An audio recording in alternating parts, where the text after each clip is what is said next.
A som veľmi rád, že takéto podujatia existujú, kde sa pripomína Jožko Urban, pretože to bol naozaj, okrem toho, že to bol básnik, aj výborný textár.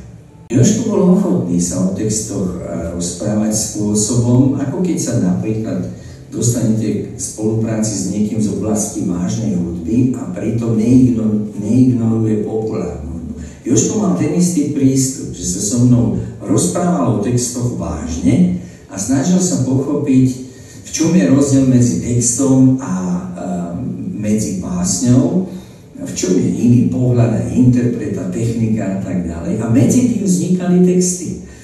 Začínam byť zvedavý, či sa šťastie unaví, či ma osloví, ako v prísloví, či len mávne selaví. Ak som trochu hádavý, neplač, to sa napraví. Občas mi len tak špliecha na maják, takto pochod selaví. Púšťa sa stále ako kazeta, láska je moja, dlaňa tvoja, slovom dlane. A po roku mi niekto volá, teda mojim rodičom, teda do mojho rodičovského domu, už som mala len mamu, a zháňal strašne mňa. A že ahoj, tu je Jožo, ja som v Bystrici a som na Rock FM Feste, že však prídeš. A ja hovorím, že čo ty robíš na Rock FM Feste? No ja som textár a táto pesnička dostane, hej, cenu, bude to pesnička roka. A hovorím, aha, ty píšeš texty a to bolo teda moje prvé uvedomenie si toho, že no, ja aj textár a k tejto pesničke sme si spomínali, že tie modré obrázky napríklad, že to sú svetlá televízorov v tých oknách a v tých pustých uliciach. Ale nie, túto pesničku mnohí vravili, že taká komercia, ale on sám k nej hovoril, že tú rovinu tej lásky medzi mužom a ženou chcel v nej povýšiť na niečo viac. Písal to pre chalanov z Manufaktúru, ktorí boli Maďari a tie maďarsko-slovenské vzťahy bývali také napäté a on tam chcel zachytiť aj toto, že bez nejakej takej prahovej hranice lásky neprežije žiadna spoločnosť. Teda ani naša, ani dvaja ľudia, ale ani by sme neexistovali ani dvaja. My sme vedľa seba boli v Bratislave veľmi blízko, lebo ja som chodila na Vysokú školu muzických umení a on bol teda riaditeľom Bibiany, čo bolo od seba asi 100 metrov. A nikdy sme sa tam nestretli, stretli sme sa vo Zvolení na súťaži Literárny Zvolen na prvom ročníku. A on bol člen poroty a ja som bola súťažiaca, ale skončili sme teda tu. Vyhral som. Vyhral som. Prvú cenu, dá sa povedať. Nevnímal som svet za tvojou tvárou, vrátim všetko späť a nemám už nárok o mendy. Vietor vie, kadiaľ ísť, už mi máva a ty odchádzaš s ním o mendy. Nevolám, neprosím, jasná správa, ale neuverím o mendy. Pozitívny človek. Ja som Jožka nezažil nikdy ako priateľa, my sme vlastne spolupracovali. Boli sme od seba bohužiaľ ďaleko, stále sme boli obidvaja dosť zaneprázdnení. Keď prišiel do Bratislavy za mnou, tak vždy sa ponáhľal domov, aby stihol nakúpiť. A v podstate sme komunikovali po telefóne, posielal mi texty po šoférovi do Bratislavy, lebo samozrejme neexistovalo nič iného, rýchlejšieho. A nestihli sme ísť ani na pivo spolu, tak to ma strašne mrzí. Som ti dlžný viac než dovolí náš čas.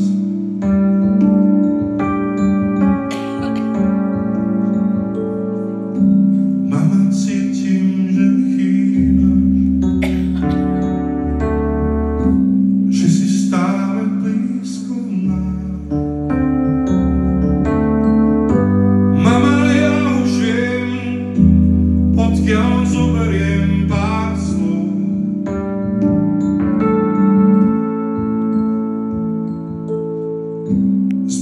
piesni dávnych mýtov,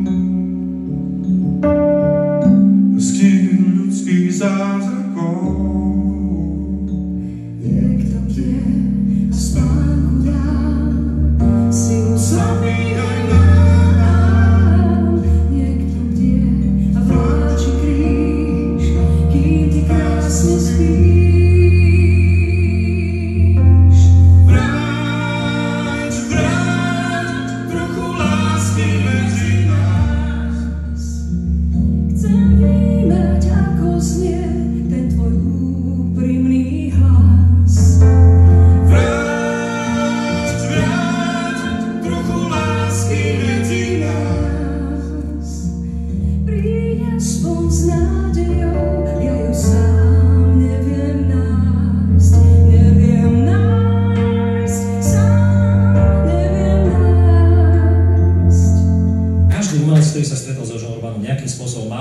napísaného, ako významnú čiaru vo svojom živote. Mám taký pocit. Ty máš od neho 4 pesničky, ale čo teda on urobil v tvojom umeleckom živote? Tak urobil krásne pesničky. Ja som sa s ním zoznámila v 93. roku, keď som pripravovala svoj modrý album. A myslím, že ma nasmeroval vtedy k nemu Vašo Patejdl, že taký mladý. Ja som už trošku vnímala cez Mekyho Žbírku, čo robil nejaké pesničky. A tak sme sa stretli v Bratislave na Panenskej, v takej kaviarni. A ja si iba spomínam, že si ma tak premeriavalo veľmi tak dlho. Som taká hamblivá. Mala som 30 rokov a hovorím, vieš, ja už nechcem spievať tie také detské pesničky, aby som už chcela niečo také trošku akože dospelejšie a tak. A tak sme sa rozprávali a potom mi poslal tie texty. Najprv jeden, potom hovoril, že druhý ešte nemá, že len začiatok, refrén, že ešte si dá nejaké vínečko a že potom to dorazí. A potom to prišiel ten text, takže takto. Ako vnímam ho ako veľmi sympatického mladého muža. Niekto ako ja, asi z toho ticha, robí falošný druhý hlas ojem. Svet na nočný prúd, nie je lacný príjmač trápnych tráp. Svet na nočný prúd, ak ho vládzaš vnímať, hrá aj nám. Svet na nočný prúd. Máš na rukách štít viac než son. Dávok si a vrát teraz ponúkaš svoj štít na miesto snov.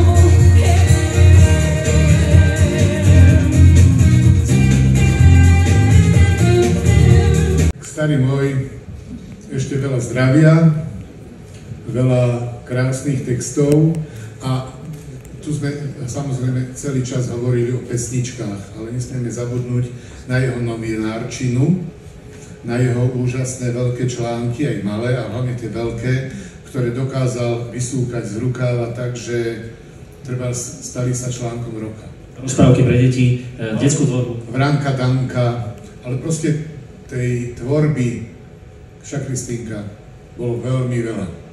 Takže by som mu zaželal len ešte viac a viac úspechov a ešte viac a viac takýchto úžasných poslucháčov a divákov, akých mal dnes na tejto maličkej, skromnej oslavy jeho tých nedožitých 60. Takže Jožko, pozeraj na nás a čakaj nás tam.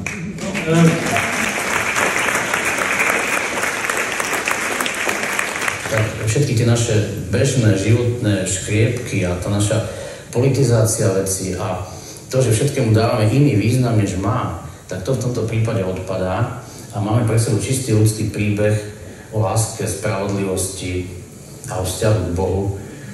O tom, že človek asi má právo, aj keď komunikuje s Bohom, na nejaké svoje otázky.